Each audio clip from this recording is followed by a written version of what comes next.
ব্যস্ত রাস্তার বুক চিরে শাঁসের শব্দে কুচকুচে কালো রঙের একটি গাড়ি চলেছে দ্রুত গতিতে।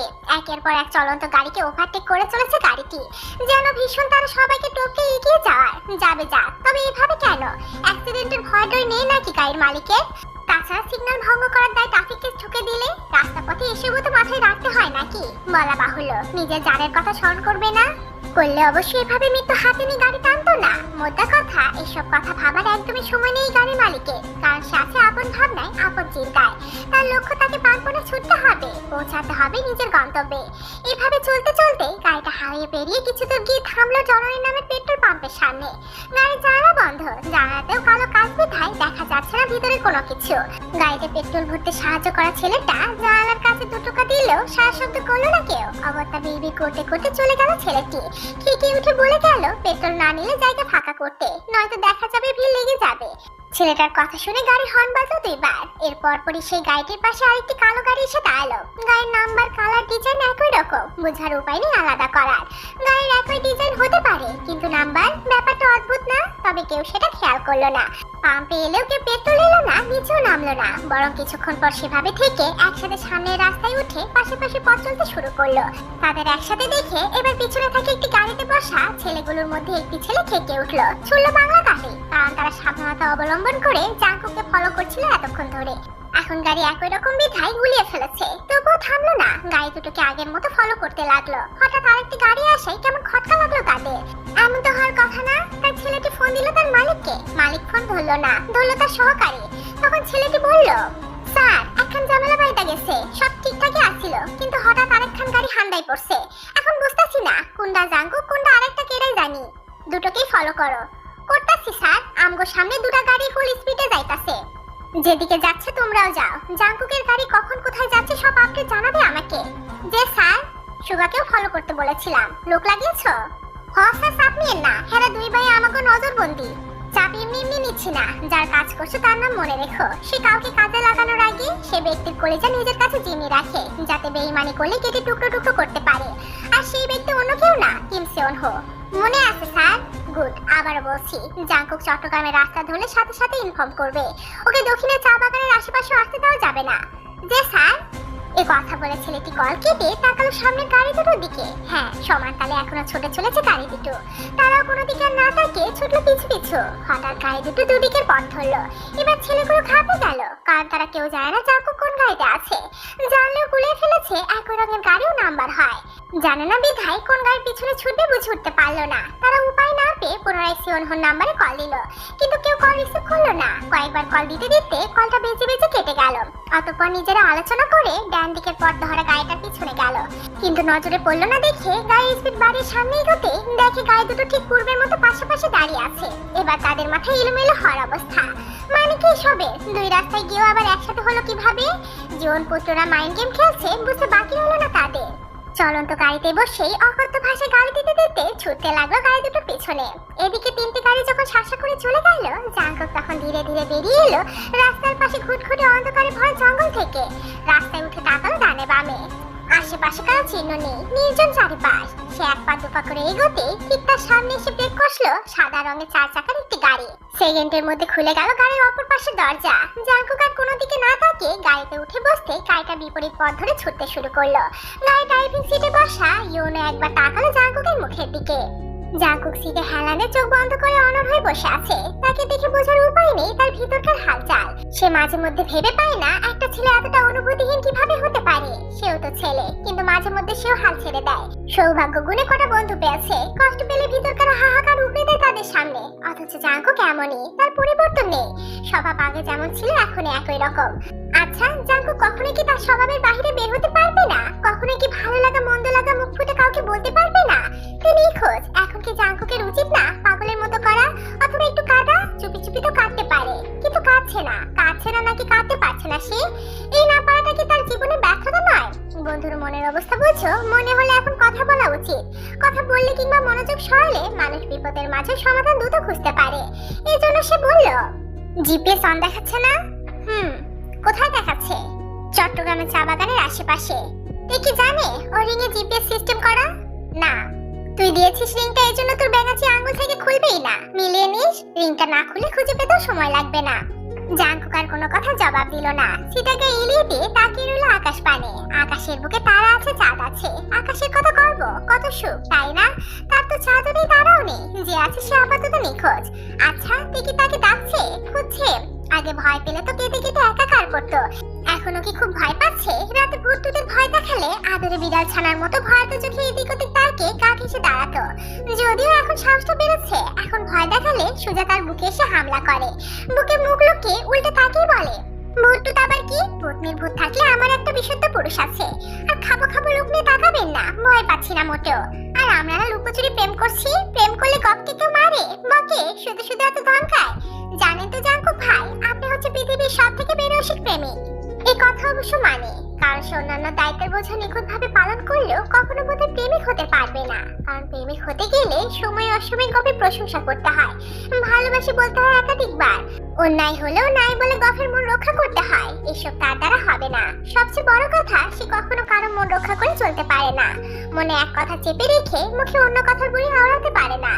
এত সব নানার ভিড়ে অন্য সব করতে পারবে। এই যেমন শুধু তার ব্যাঙাচি চিরসঙ্গী হতে পারবে, অঘোষিত ভাবে তার বুক জমিনে তার নামে খোদাই করতে পারবে, বুকে করে আগলে রাখতে পারবে। ঠিকঠাক ভাবে লুকোচুরি প্রেম করতে না পারলেও সবার সামনে ব্যবহার দিয়ে বোঝাতে পারবে কে তার কি হয়। ঢাক ঢোল পিটিয়ে সে আয়োজন করে ভালোবাসা প্রকাশ করতে না পারলেও আড়ালে গিয়ে শখের নারী ঠিক কপালে আদরিকে দিতে পারবে। খুব করে পারবে শাসন করে পরে তার টুকরো টুকরো আবদার মেটাতে। বিরক্তির সাথে মাঝে মাঝে চোখের কাজল চুড়ি আলতা কিনে এনে দিতে পারবে। এগুলোতে হবে না?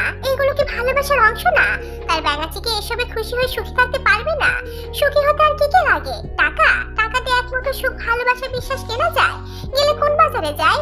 প্রয়োজনে ব্যাঙাচির জন্য সেই বাজারে সুখ কিনতে যাবে। যত টাকা লাগে লাগুক, অসীম সুখ কিনে এনে ব্যাঙাচির পায়ে অর্পণ করে বলবে, চল ব্যাঙাচি, ভালো থাকা ভাগাভাগি করি। আমার সবটুকু সুখ তোর, আর তোর সবটুকু দুঃখ আমার।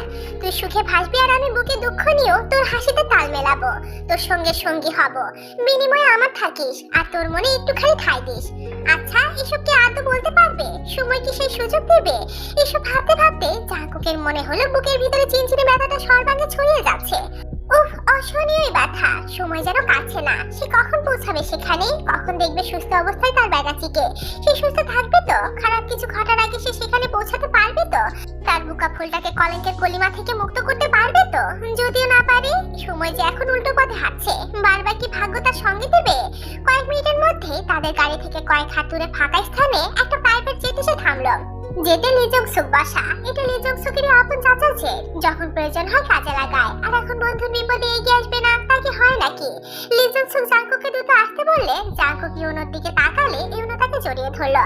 হাসি মুখে কাজ চাপড়ে যেতে ইশারা করলে জাঙ্কুক আর দাঁড়ালো না, বীরের মতো হেঁটে যেতে উঠে বসলো। জেটের দরজা বন্ধ হওয়ার সাথে সাথে ঘুরে উঠতে লাগলো আকাশপথে। ইউনো সেদিকে তাকিয়ে মনে মনে বলল, জাঙ্কুক ভাই আমার, তোকে আমি বিজয়ী বেশে দেখে অভ্যস্ত। এবারও প্রাপ্তি নিয়ে হাসি মুখে ফিরে আসি ভাই। ইয়া আল্লাহ, আমার কলিজার বন্ধু সহায় হও। অবশ্য মেয়েটাকে সম্মানে ফেরার তৌফিক দান করো। এই কথা বলে যে চোখের আড়াল হতে সেও গাড়িতে উঠে রওনা হলো জীবন বাড়ির দিকে। সেখানে তার কিছু কাজ আছে।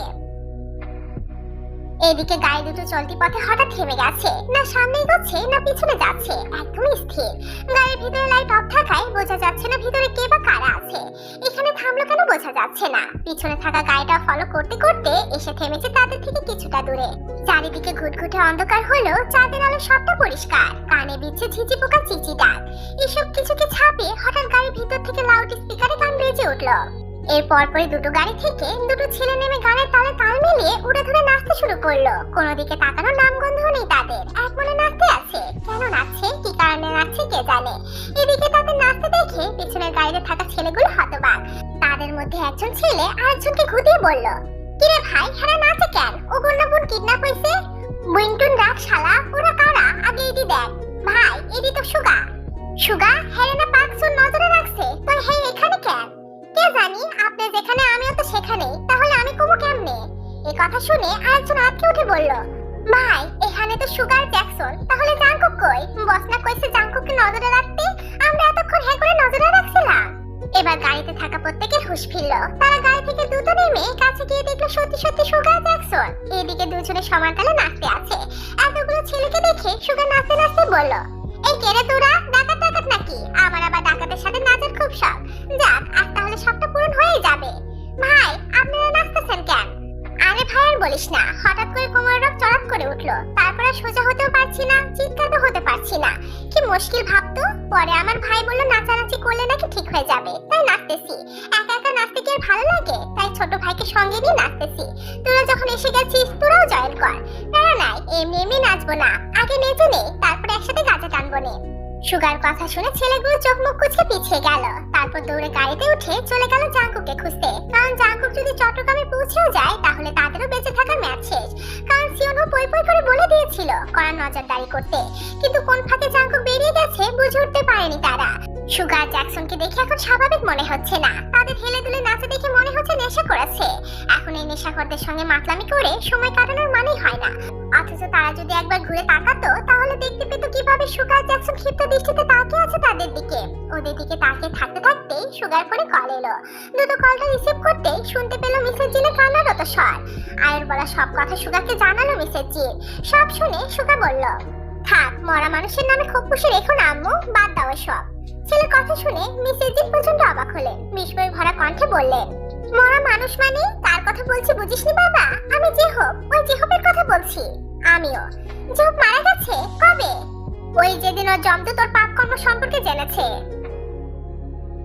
হঠাৎ এত কাছে সিওনহোকে দেখে তার শরীরটা থরথর করে কেঁপে উঠলো। অজানা আতঙ্কে ঘামতে লাগলো। এদিকে গলাটাও শুকিয়ে কাঠ। আতঙ্ক ভয় বুকটা ধুকপুক করছে ঠিকই, কিন্তু তার মস্তিষ্ক পুরো সজাগ। তাকে বারবার সংকেত পাঠাচ্ছে স্বাভাবিক থাকতে হবে, জীবন বাড়ি কেউ না পৌঁছানো অব্দি নিজেকে সেভ করতে হবে, নিজের সম্মান নিজে রক্ষা করতে হবে। তার বিশুদ্ধ পুরুষের জন্য হলো সেভ থাকতে হবে। তার কিছু হলে বিশুদ্ধ পুরুষটা কষ্ট পাবে, আর বেঁচে থাকতে সে কখনো তার কষ্টের কারণ হবে না। মেয়েটা বয়সে ছোট হতে পারে, দুনিয়ার সম্পর্কে জ্ঞান কম থাকতে পারে, বোকা হতে পারে, কিন্তু মনে কদিনে জাঙ্কুকের প্রতি ভালোবাসা জমিয়েছে সেটা একদম খাঁটি। এই ভালোবাসা না আছে খাট, আর না আছে বিন্দু পরিমাণ স্বার্থ। আর সে পুরুষটাকে কষ্ট দেবে, দিয়ে নিজে ভালো থাকতে পারবে? ভালো থাকাটুকু পরের হিসাব। সে কি বাঁচতে পারবে? পারবে না, পারবে না, কখনো না। কখনো যদি সে জাঙ্কুকের কষ্টের কারণ হয়ে যায়, নিজের অস্তিত্ব মুছে ফেলবে পৃথিবী থেকে। সে আজকাল তাকে ছাড়া কিছু ভাবতেও পারে না। মাত্র কদিন হলো সম্পর্কে জড়িয়েছে, অথচ এখন মনে হয় তাকে ছাড়া বাঁচাই অসম্ভব। তবে পরিস্থিতি তো সবসময় একই রকম থাকে না, ক্ষেত্র বিশেষে পরিস্থিতির সঙ্গে তাল মিলিয়ে চলতে হয়। সহজ সরল বোকাশোকা থাকাও ভালো, কেননা বেশি বুঝতে গেলে ঝামেলা। কিন্তু এতটা বোকা হওয়া যাবে না যে অন্যরা চাইলে সহজে ক্ষতি করতে পারে। সে জীবন বাড়ির মেয়ে, আর জীবন বাড়ি তার জন্য নিরাপদ স্থান হলো বাড়ির বাহিরে পদে পদে বিপদ। সারা পথ কাটায় ভরা। এখন তাকে কাটা দেখে দেখে পথ চলতে হবে, ঠিক ততক্ষণ চলতে হবে যতক্ষণ না তার প্রিয় পুরুষটা তার কাছে এসে পৌঁছায়। সে জানে জাঙ্কুক আসবেই, পৃথিবীর যে প্রান্তে সিওনহো তাকে লুকিয়ে রাখুক, যেভাবে হোক জাঙ্কুক সেখানে পৌঁছাবেই। শুধু জাঙ্কুকই নয়, তার ভাইরাও তাকে পাগলের মতো খুঁজে বের করবে, এটাই তার বিশ্বাস। তবে না পৌঁছানো অবধি নিজের সম্মান নিজে রক্ষা করার দায়িত্ব নিতে হবে। কিন্তু একজন কিডন্যাপারের কাছে থেকে সে নিজেকে কতক্ষণ সেভ করতে পারবে বা করা যায়? অচেনা অদেখা মানুষটার সঙ্গে ভদ্রতার খাতিরে দুটো কথা বলা যায়, সাহায্য করা যায়, কিন্তু বিশ্বাস? এক বাড়িতে এত রাতে বিশ্বাসের ব্যাপারটা বোকামি হয়ে যায় না? বলা বাহুল্য, সবচেয়ে মন্দ ঘটনাও যদি ঘটে যায় কিছু করতে পারবে না সে। ফাঁকা বাড়িতে কেউ বাঁচাতেও আসবে না, শুধুমাত্র তার অসহায়তার সাথী থাকবে প্রাণহীন জড়বস্তুগুলো। আবার নিজে নিজে একটা কিছু করবে, এটাও রিস্কি হয়ে যাবে। লোকটা যদি তার অভিনয় ধরে ফেলে, রাগের বশে যদি আর একজন সুঠাম দেহের পুরুষের শক্তির সাথে পেরে উঠবে না, কখনোই না। বরং কায়ের শক্তি দেখাতে গেলে হার নিশ্চিত। তাছাড়া লোকটা প্রচুর চালাক, এতটাই চালাক এসে অব্দি তার প্রতিটা কদমে নজরবন্দি করছে। এমন ভাবে তাকাচ্ছে যেন ভিতরের কথাগুলো পড়ে ফেলবে। এভাবে নজরবন্দি করলে কিভাবে পালাবে সে? সে যে এখানে আছে, জাঙ্কুকের কাছে অন্তত একটা ক্লু পাঠাতে হবে। আগের বার জানানোই প্রাণে বেঁচে ছিল, কিন্তু এবার কেউ তার বর্তমান অবস্থার কথা জানে না। এমনকি সে এখন কোথায় আছে নিজেও বলতে পারবে না। রেস্টুরেন্টে জিমিন ওয়াশরুমে গিয়েছিল, এরপর বলে কি হলো? তাকে না পেয়ে নিশ্চয়ই পাগলের মতো খুঁজে চলেছে। তার থেকে খবর পেয়ে বাবা ভাইরা হন্য হয়ে খুঁজছে। বিশুদ্ধ পুরুষটা কানেও নিখোঁজের কথা পৌঁছেছে তো? সে কি খুব বেশি রেগে গেছে? বকছে, বকলে বকুক, মারুক, যা ইচ্ছে করুক, তবু নিতে আসুক। তার এখন খুব ভয় লাগছে। অজানা ভয় অন্তরাত্মা সুখে মরুভূমি হয়ে গেছে। এইটুকু সময় এসব নানান কথা ভাবতে ভাবতে তার ঘেমে ওঠা হাতের তালু শক্ত করে মুঠো করে ধরলো। তারপর নিঃশব্দে নিঃশ্বাস ছাড়লো, নিজেকে সামলানোর আপনার চেষ্টা চালালো। এরপর ঢোক গেলে মুখে হাসি এঁটে ধীরে ধীরে পিছনে ঘুরতে দেখে সিওনহো কাছাকাছি দাঁড়িয়ে আছে। ইগল দৃষ্টিতে তাকিয়ে আছে তার দিকে, চোখে মুখে বেশ থমথমে ভাব। তাকে এভাবে তাকাতে দেখে তে মাথা নিচু করে থুতনি গলার সাথে ঠেকিয়ে নিল। তারপর আচমকা ঠোঁট ফুলে কাঁদতে কাঁদতে বলল, আমাকে রেখে কোথায় গিয়েছিলে? এত বড় বাড়িতে একা থাকা যায় নাকি, তাও এত রাতের বেলা? সিওনো এখনো ঠান্ডা দৃষ্টিতে তাকিয়ে আছে। তার অন্তর্ভেদে চাহনি যেন মনের কথা পড়ে ফেলতে সক্ষম। তাকে এভাবে তাকাতে দেখে তে ঢোক গিলে পুনরায় মিনমিন করে বলল, একা বাড়িতে থাকার অভ্যাস নেই আমার। অন্ধকারে প্যানিক অ্যাটাক হয়, নাক বুক দিয়ে রক্ত বের হয়ে সেন্স হারিয়ে ফেলি। আমার বাড়ির মানুষের কাছে আমাকে পৌঁছে না দেওয়া অব্দি একা ফেলে যাবেন না প্লিজ। এই কথা বলে তে হেঁচকি তুলে কেঁদে ফেললো। আসলে কান্নাটা এতক্ষণ চাপিয়ে রাখলেও এবার আর সম্ভব হলো না। অভিনয় ভালো জানে সে, কিন্তু তার থেকে বড় অভিনেতা তার সামনে দাঁড়িয়ে নতুবা কিডন্যাপ করে এনে মন ভোলা গল্প শোনায়। তাকে অঝরে কাঁদতে দেখে সিওনহো এগিয়ে আসতে তে তুপা পিছিয়ে গেল।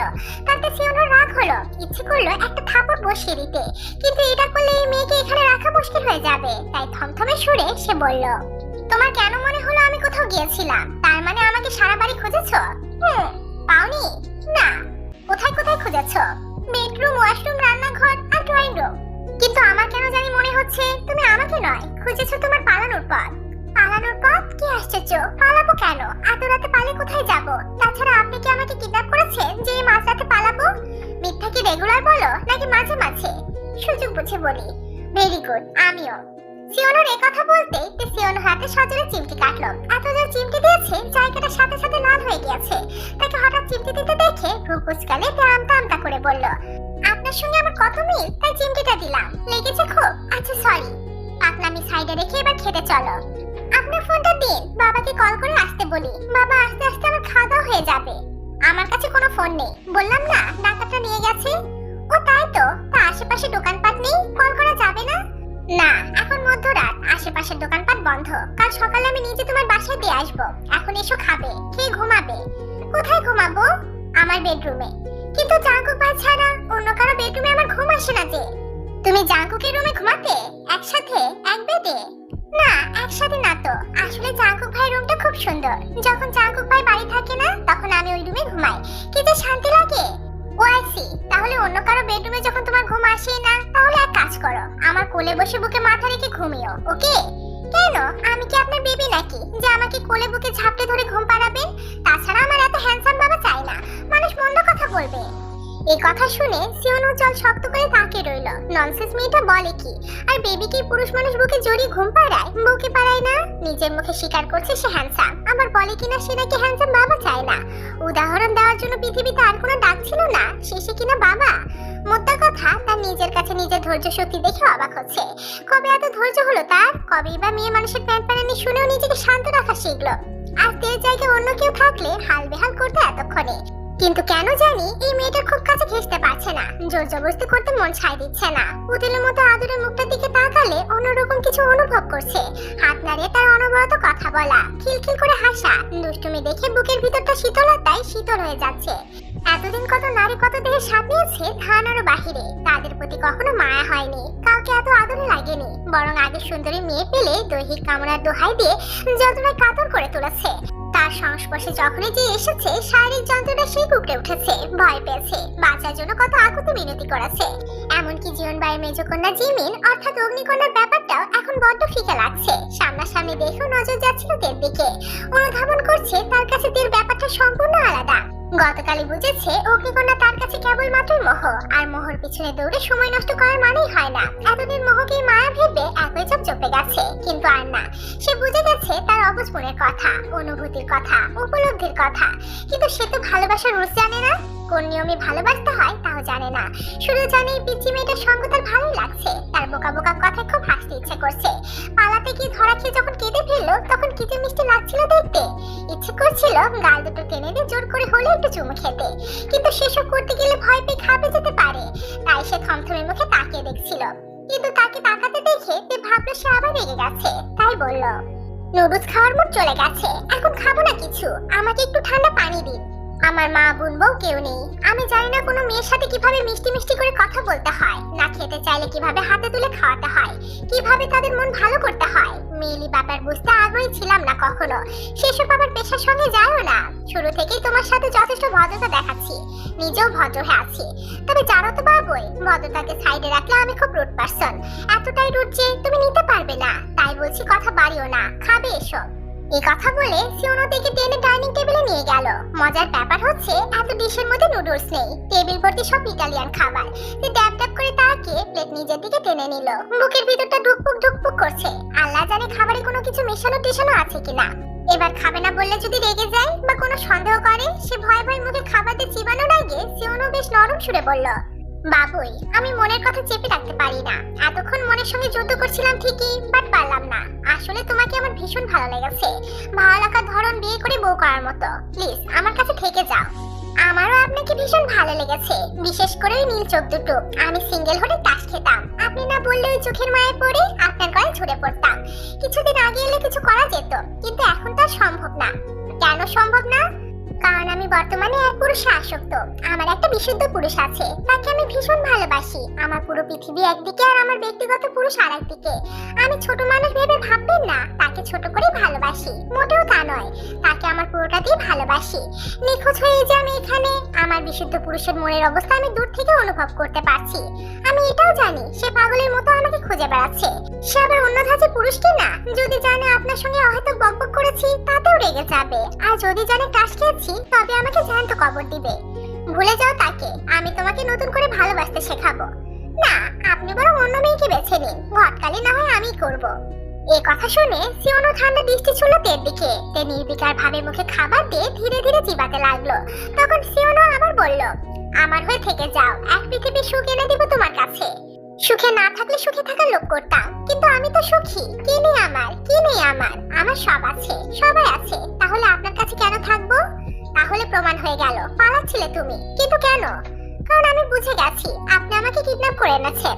কিডন্যাপ করলেও কি, মেরেছে নাকি বকেছি? কিছুই তো করিনি। খুব আদরে রাখতে চাইছি। ভালো লাগছে না না? তে চোখ তুলে তাকালো না। এতক্ষণ অভিনয় করতে করতে নিজেরও অসহ্য লাগছে। ইচ্ছে করছে কাটা চামচটা এই হতচ্ছাড়ার চোখে ঢুকিয়ে দিতে। টেনশনে তার শ্বাস আটকে আসছে আর এই লোক কানের কাছে ঘ্যান ঘ্যান করেই যাচ্ছে। তবে সে রাগ দেখালো না, হাসলো না, এমনকি ভয়ও পেল না। তবে নিজেকে যথেষ্ট শান্ত রেখে হাসি মুখে পাল্টা প্রশ্ন ছুড়ল, আমার বোন কোথায়? অগ্নিকন্যা ডাকেন আমার বোনকে, অথচ আজ কিডন্যাপ করলেন আমাকে। কিন্তু কেন? সিওন হয়ে এবার অবাক হলো। পেটে নাড়াচাড়া করতে থাকা চামচ থেমে গেল। সে ভ্রুকুচকে বলল, তুমি জানলে কিভাবে? তে জবাবের আশেপাশে না গিয়ে খিলখিল করে হেসে উঠল, চোখে মুখে দুষ্টুমি ঢেউ। এই মুহূর্তে সিওনো চেয়ারে হেলান দিয়ে মুগ্ধ চোখে তাকিয়ে রইল। নিশ্চুপ হয়ে কতক্ষণ দেখলো চঞ্চলাবতীর মিষ্টি চঞ্চলতা। এরপর নিজেও ফিসে হেসে বলল, প্রয়োজনে জাঙ্কুকে মেরে দেব, তবুও তোমাকে আমি ছাড়ছি না বাবুই পাখি, একদমই ছাড়ছি না। আমি ততক্ষণ পর্যন্ত বোকা যতক্ষণ আমার আপনজনরা সুস্থ থাকে, নয়তো আমিও কিন্তু জেনদেরই রক্ত। ও হ্যাঁ, কি যেন বললেন? আমার বিশুদ্ধ পুরুষকে মারবেন? মারা তো দূর, তার দিকে শুধু হাত বাড়িয়ে দেখুন না, হাতটা হাতের জায়গায় রাখি কিনা। বয়স কত তোমার? 16, 17 or 18? বয়স যতই হোক, ফিডার খাওয়ার বয়স অন্তত পেরিয়ে এসেছি। আমার তোতা পাখি এত কথা বলে জানতাম না তো। প্যারা নিয়েন না, ফিরে যাওয়ার আগে আরো অনেক কিছু জানতে পারবেন। ফিরতে দিলে তো? আমি ফিরবই। বাবা মার চিন্তা আমি করি না, কারণ আমার বোন সব সামলে নেবে। কিন্তু ওই যে একজন মুড়ি পুরুষ আছে না, তার জন্য হলেও আমাকে ফিরতে হবে। জানো, আমার একটা বন্ধু ছিল, তাকে আমি খুব বিশ্বাস করতাম, খুব ভালোবাসতাম। সেও আমাকে ভীষণ ভালোবাসতো। একদিন করলো কি, আমাকে ডেকে হুমকি দিল তাকে আমার ব্যবসার শেয়ার দিতে হবে, নয়তো সে নাকি সব ফাঁস করে দেবে। আমিও রাজি হয়ে তাকে বাসায় ডাকলাম। দুজন ব্র্যান্ডের ওয়াইন পান করে ঘুমিয়ে গেলাম। তারপর কি হলো জানো বাবুই? সকালবেলা আমি ঘুম থেকে উঠলাম ঠিকই, কিন্তু সে আর উঠলোই না। কত করে ডাকলাম, আমার ডাক শুনলোই না। প্রসাদের ঘুম ঘুমাচ্ছে ভেবে আমিও বিরক্ত না করে চলে গেলাম সুদূর নিউ ইয়র্ক। এক সপ্তাহ পর ফিরে দেখি সে তার বাড়ি চলে গেছে। টানা 4 দিন নাকি মরার মতো ঘুমিয়েছে। ঘুমানোই স্বাভাবিক। ওয়াইনের সাথে সেদিন করা ডোজে ঘুমের মেডিসিন মিশিয়েছিলাম কিনা হয়তো সেও বুঝেছিল। এরপর খবর এলো আমার গোপন কিছু ডিলের কথা পুলিশকে জানিয়ে দিয়েছে। বন্ধুরা দুষ্টামি করবে, স্বাভাবিক তাই না? দুষ্টুমি ভেবে মাফ করে দিলাম। এরপর দেখি আবার আমার কাজে বাধা হচ্ছে সে। পরে ভুলিয়ে ভালিয়ে আমার ডেরায় আনলাম। কত সুন্দর করে বুঝালাম এসব না করতে, কিন্তু সে আমার কথা শুনলই না। পরে যত্ন করে তাকে বালির মধ্যে গলা অব্দি বালিতে পুঁতে শিরোচ্ছেদ করলাম। চমৎকার হয়েছিল শিরোচ্ছেদ করা। শিরোচ্ছেদ কি বোঝো তো বাবুই? বলতে কি? মাথা কেটে ফেলা। আরে বাহ, তুমি তো দেখি খুব ইন্টেলিজেন্ট গার্ল। কিন্তু এই ঘটনা আমাকে কেন শোনাচ্ছেন? আমরা তো কেউ আপনার পথের কাঁটা হয়ে দাঁড়ায়নি, বরং আপনি শুরু থেকে আমাদের পথের কাঁটা হয়ে দাঁড়িয়েছেন। জীবন ভাইয়ের অশান্তির কারণ হয়েছেন। তাহলে আমাদের উচিত না আপনার নিয়ম অনুযায়ী আপনাকেও বাড়িতে পুঁতে শিরোচ্ছেদ করা? ভদ্র মেয়েরা এভাবে কথা বলে না বাবুই। এবার কিন্তু রাগ হচ্ছে আমার। রাগ হচ্ছে? ওমা কেন? আচ্ছা, রাগ কমানোর মলম আবিষ্কার হয়েছে? হয়নি তাই না?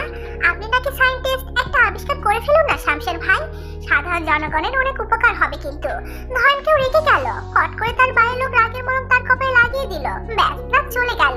কি দারুণ ব্যাপার, তাই না? আমি কোনো সায়েন্টিস্ট না বাবুই, আমি মাফিয়া। মাফিয়া কাকে বলে জানো? জানি তো, এটাও জানি আপনি স্মাগলিং, অস্ত্র ব্যবসা, মানি লন্ডারিং এর কাজ করেন। বাংলাদেশে আপনার কয়েকটা সিক্রেট ডেনও আছে।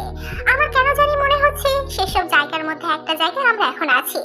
ওহ লাভলি, ব্রাভো বাবুই ব্রাভো। আর কি জানো আমার ব্যাপারে? আর আর ও হ্যাঁ, মনে পড়েছে, আপনার প্রিয় খাবার নারী দেহ। সুন্দরী নারী খুব যত্ন করে খান আপনি। দোয়া করি আপনার সঙ্গী যেন ঠিক আপনার মতোই হয়, সেও যেন হাজার জনের বিছানা ঘুরে এসে আপনার সঙ্গে সঙ্গী হতে পারে। সিওনহো হাসলো, তবে হাসতে হাসতে শক্ত হাতের উল্টো পিঠ দিয়ে এমন একটা থাপড় দিল যে ঠোঁটের সাথে দাঁত লেগে গড়গড় করে রক্ত বেরিয়ে এলো। আচমকা আক্রমণে প্রতিরোধ করার সময়টুকু পেল না তে, তবে নোনতা ভাব অনুভব করে বুঝলো ঠোঁট কেটেছে, জিহ্বাও কেটেছে। সে কাটা ঠোঁট চেপে ধরে হাসলো। আবার প্রমাণ হলো পৃথিবীতে হাজার হাজার সুদর্শন পুরুষ থাকলেও জাগকের মতো কেউ হতে পারবে না। কেউ তার হয়তো বকবক শুনবে না, রাগও দেখবে না, অভিমানও বুঝবে না। যেমন সিওনো তাকে এখানে আনার পর থেকেই কত আদরে সুরে কথা বলে যাচ্ছিল, ডাকের কি বাহার বাবুই। কিন্তু এক পর্যায়ে হাত ছেড়ে তো ঠিকই তাকে রক্তাক্ত করলো, এক নিমিষে আদর শেষ। তবে তাকে দুর্বল ভেবে কাজটা করলেও তেও যে জীবনটা যাক এটা ভুললে চলবে না। সে ওনাদের রক্ত মুছে বলল, মারলেন কেন? ইচ্ছে হলো তাই। ইচ্ছে হলেই মারতে হবে? আমি আমার বাবার হালাল কামাই খেয়ে বড় হয়েছি, আপনার মতো মাফিয়ার হারাম টাকা নয়। তাহলে আপনি কেন রক্তাক্ত করলেন? এ কথা বলে তে তড়িৎ কাঁটা চামচ তুলে সিওনোর হাতে গেঁথে দেওয়ার আগে সিওনো খপ করে হাতে ধরে নিল। বিদ্যুৎ গতিতে ওর পুরুষালী শক্তপোক্ত শরীর দিয়ে তেকে পিছন থেকে জড়িয়ে ধরলো। তেরার ক্ষমতা নেই নিজেকে ছোটানোর, এখন নড়তেও অক্ষম সে। তার এই হাল দেখে সিওনো শব্দ করে হেসে উঠল। এইটুকু একটা বাচ্চা সে কিনা তাকে আক্রমণ করতে আসছে, ভাবা যায়। ব্যাপারটা তার কাছে মজাই লাগলো। তারপর সে এক হাতের মুঠোয় দু হাত চেপে ধরে আর এক হাত দিয়ে মুখের সামনে আসা চুলগুলো সরালো। লম্বা বেরুনিটা নেড়ে চেড়ে দেখলো। এরপর বেরুনির আগা ধরে সেটা সাপের মতো করে টেনে এনে তের গালে ঠেকে মুখে বলল ফুস। এই কাজ করে নিজে হো হো করে হেসে তের মসৃণ খাতে খোঁচা খোঁচা দাড়িওয়ালা ঠুটে থাকালো। এর পিছে রাগও আছে, সে তো আলাগুলা ভেবেছিল। তবে মানতে হয় এই মেয়েও চালাক, প্রচুর চালাক। সে আসলে বোকা সেজে থাকে। এই কথা ভেবে সে তের রক্তাক্ত ঠোঁটে দৃষ্টি ফেলে বলল, কোথায় লেগেছে দেখি?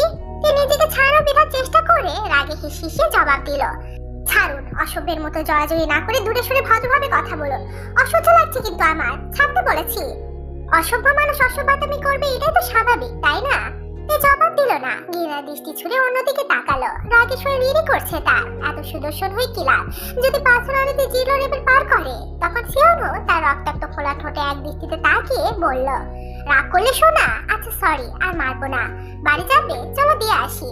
এই কথা শুনে তে ছটফটানি থেমে গেল। সে এবার অবিশ্বাস্য চোখে তাকালো। সিওনোর হাসি হাসি মুখ দেখে বোঝার চেষ্টা করলো সত্যি নাকি মজা। তাকে এভাবে তাকাতে দেখে সিওনো এবার নিষ্পাপ মুখে বলল, আমি ভ্যাম্পায়ার নয়, তবুও রক্তে তৃষ্ণা পাচ্ছে। কি করি বলো তো? এখন কি আমার হাত কেটে আপনাকে রক্ত গেলাতে বলছে? সেসব কিছুই করতে হবে না, শুধু একটা কাজ করবে, তাহলেই বাড়িতে যেতে পারবে। করবে? হেয়ালি না করে বলুন, নয়তো ছাড়ুন। আপনার পারফিউমের গন্ধ কাগুলাচ্ছে আমার। আমি এক প্রকার জানোয়ার হলেও আমার রুচি সর্বদা হাই লেভেলের স্নোহাই। আমার পোশাক থেকে শুরু করে সব ব্র্যান্ডের। আর আমি জানি আমার পারফিউমের গন্ধে তোমার পাগল পাগল লাগছে, তাই এই কথা বলছো। পাগল পাগল না ছাই, আপনার পারফিউমের থেকে জাঙ্কুক ভাইটা আরো বেশি জোস। একটু খেয়ে ফেলতে ইচ্ছে করে। আসছে আমার সবকিছু ব্র্যান্ডের। এই কথা বলতেই সিওনো হাতের বাঁধন এতটাই শক্ত করলো যে তে ছটফটে উঠলো। তবুও সিওনো ছাড়লো না। যখন কেঁদে ফেললো তখন ঠান্ডা সুরে বলল, কেউ আমাকে ছোট করতে চাইলে আমি তাকে জ্যান্ত বাতিতে পুঁতে ফেলি, যেন পরবর্তীতে এই কাজ করার সুযোগ না পায়। কিন্তু তুমি এসে অব্দি বারবার এটাই করছো। আমার কিন্তু পছন্দ হচ্ছে না বাবুই পাখি, একদমই পছন্দ হচ্ছে না। আমাকে রাগিও না। রাগের ফল আমার জন্য তৃপ্তিদায়ক হলেও তোমার জন্য হবে না। এবার আর তু শব্দ করলো না, কারণ সে সিওনোর কথার মানে বুঝেছে। তাকে চুপ হতে দেখে সিওনো বলল, যাবে বাড়ি? গেলে বিনিময়ে শুধু একটা কাজ করে দেখাও। তে মুখে জবাব দিল না, তবে চোখ তুলে তাকালো। তখন সিওনো আর একটু গা ঘেঁষে কানে কানে ফিসফিস করে বলল, বিনা দ্বিধায় তোমার ঠোঁটে স্বাদ নিতে দাও, প্রমিস, ছেড়ে দিব। এই কথা বলতে না বলতেই সিওনোর হাতে ঘড়িটা পিক পিক করে শব্দ করে উঠল। সে ব্রুকুচকে আশেপাশে তাকিয়ে কাউকে না পেয়ে সন্দেহের দৃষ্টি ছিল তের দিকে। সিওনোর দিকে চেপে ধরলে স্বপ্নটা যেন আরো জোরালো হচ্ছে। সে থেকে ছেড়ে দুপা পিছিয়ে আপাত মস্তক নজর বুলিয়ে বলল, তোমার কাছে কি লুকিয়ে রেখেছো? বের করো বলছি। বাবুই রাগিও না আমাকে, তোমাকে বারবার আঘাত করতে খারাপ লাগবে আমার। তে তার কথা বুঝলো, গু বেচারা মুখ করে তাকিয়ে রইল। তারপর নিজের দিকে তাকিয়ে বলল, খালি হাত পা নিয়ে আপনি তো আমাকে তুলে নিয়ে এসেছেন, আমি আবার কি লুকিয়ে রাখবো? যাই হোক, আপনি কি আমাকে চোর বলতে চাইছেন? সিয়ন হতের কথার ফাঁদে পা দিল না, বরং ভূতগ্রস্তের মতো তার হাতটা টেনে শরীর চেক করতে লাগলো। তে বাধা দিতে গেলেও সরল না। এক পর্যায়ে সিয়ন হতের কামিজে হাত দিতে গেলে হাতের ঘড়িটা আবার শব্দ করতে লাগলো। সিয়ন এবার তাকিয়ে দেখলো হাতের রিংটা যতবারই তার ঘড়িতে লাগছে ততবারই ঘড়িটা শব্দ করে উঠছে। সে রিংটা খুলতে গেলে তে কিছুতেই খুলতে দেবে না। এবার কেঁদে ফেললো সে। কত আকুতি বিনতি করলো তবুও সিয়নও ছাড়লো না। রিং খুলে চেক করে দেখে তার সন্দেহ সঠিক। রিংয়ে জিপিএস কানেক্ট করা, তার মানে এখানে থাকা ঠিক হবে না। ধারণা মতে এতক্ষণ কেউ তাদের লোকেশন ট্র্যাক করে ফেলেছে। সে এবার আগের বসে থেকে আরেকটা থাপড় মেরে হিসিয়ে বলল, কি ভেবেছিলি আমাকে ফাঁকি দিবি? পরে দেখছি তোকে, আগে এখান থেকে বের হই। এই কথা বলে তার হাত ধরে টানতে টানতে তাকে বাইরে নিয়ে গেল। যেতে যেতে এতক্ষণ লুকিয়ে রাখা ফোনটা বের করে তার সহকারীকে ফোন দিয়ে বলল নিরাপদ স্থানে চলে যাওয়ার জন্য। গাড়ি করে সিয়ন এবার ডেকে নিয়ে গেল আরেকটা ডেরায়। সেখান থেকে পাড়ি দেবে দেশের বাহিরে। এদিকে চারদিকে ফজর আজান দিচ্ছে। জাঙ্কুক আর লি জংসুক জেট থেকে নেমে হেঁটে যাচ্ছিল চা বাগানের দিকে। চট্টগ্রামের ফটিকছড়িতে পুরো চা বাগান আছে। লোকেশন আপাতত সেদিকে শো করছে। হঠাৎ ট্র্যাক করা লোকেশন আর শোই করছে না। রিং যেখানে থাকবে লোকেশনটা সেখানে স্থির, কিন্তু গোলচিনের লাল দাগ দেখা যাচ্ছে না। অর্থাৎ রিং এর জিপিএস কে ডিসকানেক্ট করে দিয়েছে। ওনার দিকে তাকাতে হাঁটতে হাঁটতে জাঙ্কুক এবার থমকে দাঁড়িয়ে গেল। তার হার্টবিট যেন থমকে গেছে। তে জান থাকতে কখনোই রিং খুলবে না। তাহলে কি ধরা পড়ে গেল নাকি সিয়নও ধরে ফেলেছে? তা না হলে লোকেশন শো করছে না কেন? জাঙ্কুকে হঠাৎ থমকে দাঁড়িয়ে যেতে দেখে লি জংসুক ওর কাঁধে হাত রেখে বলল, কিরে চল। জাঙ্কুক এক দৃষ্টিতে তাকিয়ে আছে হাতে থাকা ফোনের দিকে। তবে কি সব শেষ? তার মুখ দেখে লি জংসুক ভ্রু কুঁচকে তাকালো। সে জাঙ্কুকের নজর অনুসরণ করে ফোনের দিকে উঁকি মারতে দেখে লোকেশন শো করছে না। সে হতবাক হয়ে কিছু বলার আগে জাঙ্কুক আকাশের দিকে তাকালো। চারিদিকে তখনও ঘুটঘুটে অন্ধকার। দূরে কোনো মসজিদ থেকে আজান ভেসে আসছে। জাঙ্কুক জানে না আজ তার কি হলো। বুকের ভিতরটা এমন করছে কেন? মনটা বা কুটাচ্ছে কেন? চোখ বন্ধ করলে তে দেখা তো কানারত মুখখানা চোখের পাতায় ভাসছে কেন? সে শুকনো ঢোক গেলে পুনরায় আশেপাশে তাকালো। তারপর জোরে জোরে শ্বাস টেনে বুকের বাঁ পাশে হাত রাখলো। এখন অব্দি কোনো পরিস্থিতি তাকে কাবু করতে পারেনি। সে সর্বদা শান্ত নিশ্চল, কিন্তু এখন কেন জানি অজানা একটা ভয়ে মনটা বড্ড ব্যাকুল হয়ে উঠেছে। সে কিছু একটা ভেবে আকাশের দিকে তাকালো। তারপর থেমে থেমে শুধু এইটুকু উচ্চারণ করলো, ইয়া আল্লাহ, হয় ওকে সহি সালামত পাইয়ে দাও, নয়তো আমার মৃত্যু এখানেই লিখে রেখো। এই কথা শুনে লি জংসুক ছলছল চোখে তাকালো জাঙ্কুকের দিকে। তারপর জাঙ্কুকের কাঁধে হাত রেখে বলল, কিচ্ছু হবে না বন্ধু, আল্লাহ ভরসা। জাঙ্কুক নিশ্চুপ। পরপর কয়েকবার ঢোক গিলে পুনরায় তাকালো ফোনের দিকে। না, কোনোভাবে কাজ হচ্ছে না। ওদিকে ইউনো চ্যানুয়েল নজর রাখছিল ল্যাবে বসে, কিন্তু লোকেশন শোনা করায় তারা অনবরত কল দিতে থাকলো জাঙ্কুককে। তারা সঙ্গে না এলেও বুঝেছে এখন জাঙ্কুকের মনের অবস্থা। কিন্তু জাঙ্কুক কল রিসিভ করলো না দেখে ওরা কল করলো লি জংসুককে। লি জংসুক কল রিসিভ করে জানালো সত্যি সত্যি লোকেশন ট্রেস করা যাচ্ছে না। এই কথা শুনে সবার চিন্তা বেড়ে গেল। হঠাৎ জাঙ্কুক ভোরের আকাশের দিকে তাকিয়ে মুখের কাছে হাত রেখে উচ্চস্বরে ডেকে উঠলো, help me Angela, please help. পরপর তিনবার ডাকতেই হঠাৎ কুকুর স্বরে সাড়া দিল সাদা থপথপে একটি পায়রা। পুরো শরীর সাদা, এক কথায় চমৎকার তার রূপ। জাঙ্কুকের ডাক শুনে চিলের মতো দূর আকাশ থেকে তাকে নিচে নেমে আসতে দেখা গেল। নিজের মালিক ডাকা মাত্র সাড়া দিতে পেরে সে খুশিতে পাখা ঝাপটাতে ঝাপটাতে একের পর এক ডিগবাজি মারতে মারতে উড়ে এসে বসলো জাঙ্কুকের বাড়িয়ে দেওয়া হাতের উপর। তারপর অনবরত ডাকতে থাকলো কুকুর শব্দ করে। জাঙ্কুক তার মাথায় হাত বোলালে সে তালুতে মাথা রাখলো, অর্থাৎ তার আরো আদর চায়। কিন্তু এখন হাতে একদমই সময় নেই। তাই জাঙ্কুক তার মাথায় চুমু এঁকে ফোন থেকে তে সুস্পষ্ট ছবি দেখাতে এঞ্জেলা হঠাৎ ফুরুত করে উড়ে চলে গেল। উঠতে উঠতে একবার পিছনে ঘুরে তাকালো জাঙ্কুকের দিকে। তারপর ডানা দুটো ঝাপটে ধীরে ধীরে আরো উপরে উঠতে লাগলো। একটু পরে জাঙ্কুকের ফোনে পরপর নোটিফিকেশন আসতেই বুঝলো অ্যাঞ্জেলার কাছে ঢাকা টুনে সব দেখা যাচ্ছে। ফজর আজানের পর অন্ধকার থাকায় আকাশ থেকে নিচে তেমন কিছু স্পষ্টভাবে দেখা যাচ্ছে না। জাঙ্কুক লি জংসুকের দিকে তাকাতেই লি জংসুক সম্মতিসূচক মাথা নাড়িয়ে হাসলো কেবল। কারণ এঞ্জেলা থাকলে জাঙ্কুক ঠিকই থেকে খুঁজে পাবে। কারণ মালিকের মতো জেদি এঞ্জেলা তার খোঁজ না নিয়ে ফিরবে না। নোটিফিকেশন যখন আসছে দাঁড়ানোর সময় নেই, তাই তারাও দৌড়ে গিয়ে গাড়িতে উঠে বসলো। জেট থেকে নেমেই লি জংসুকের ভাই গাড়ির ব্যবস্থা করে দিয়েছিল তাদের। ততক্ষণে সকালের নরম আলো ফুটতে শুরু করেছে। এঞ্জেলা ড্রোনে দেখা যাচ্ছে সে কোন দিকে যাচ্ছে। যেতে যেতে দেখা গেল পুরনো এক বিল্ডিং এর উপরে চক্রাকারে ঘুরছে। জাঙ্কুক জুম করে দেখলো কেউ একজন কাউকে কোলে করে নিয়ে যাচ্ছে ওই বিল্ডিং এর ভিতরে। এঞ্জেলাও দূর আকাশ থেকে মাটির দিকে ধীরে ধীরে নামছে। তার মানে সে নিশ্চয়ই দেখেছে।